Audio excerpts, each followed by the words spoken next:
ఈ కుంభకోణం వెలుగులోకి వచ్చింది. హోర్డింగ్ ముసుగులో కోట్ల రూపాయల దందా నడుస్తోంది. సర్కార్ ఖజానాకు జీహెచ్ఎంసీ పెద్దలు తూట్లు పొడుస్తున్నారు.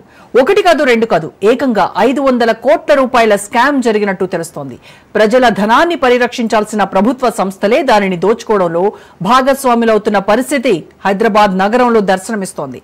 మెట్రో రైల్, ఫ్లైఓవర్లు, ఫుట్ ఓవర్ బ్రిడ్జ్లపై ప్రకటనలు కొనసాగుతున్నాయి. దీంతో జీహెచ్ఎంసీకి 500 కోట్ల నష్టం కలుగుతోంది.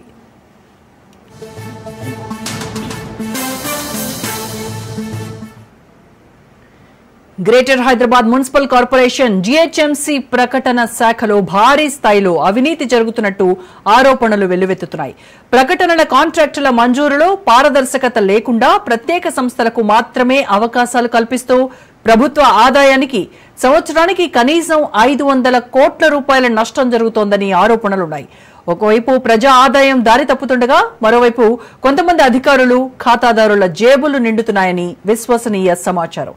ఈ వ్యవహారంపై ప్రజల్లో పెరుగుతున్న అసంతృప్తి, శాఖపై నెలకొన్న అనుమానాలు విచారణ అవసరాన్ని తేటతెల్లం చేస్తున్నాయి.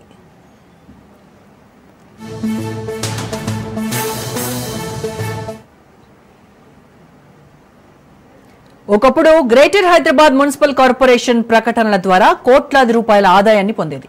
కానీ ప్రస్తుతం అదే శాఖ ప్రభుత్వానికి నష్టాన్ని, కొందరు అధికారుల జేబులకు లాభాన్ని తెచ్చే మాఫియాగా మారిందని విమర్శలు వెల్లువెత్తుతున్నాయి.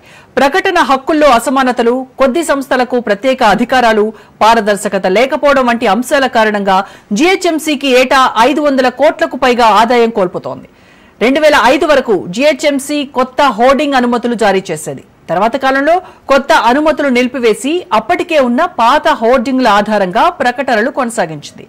2020 నాటికి జీహెచ్ఎంసీ పరిధిలో 2400 హోర్డింగ్లు మాత్రమే ఉండగా వాటి ద్వారా సంస్థకు సుమారు 50 కోట్ల ఆదాయం వచ్చేది. అయితే 2020 తర్వాత ఆ పరిస్థితి మెల్లగా మారింది. జియో 68 అమల్లోకి రావడంతో మెట్రో పిల్లర్లు, బస్ షెల్టర్లు, ఫుట్ ఓవర్ బ్రిడ్జ్లు, ట్రాఫిక్ అంబ్రిల్లాలు, డిజిటల్ పోర్టల్స్ వంటి అనేక మార్గాల్లో ప్రకటనలు అనుమతించారు. ఫలితంగా ప్రకటనల సంఖ్య 5000 దాటినప్పటికీ జీహెచ్ఎంసీకి వచ్చే ఆదాయం ఆశ్చర్యకరంగా కేవలం 8.6 కోట్లకే పరిమితమైంది.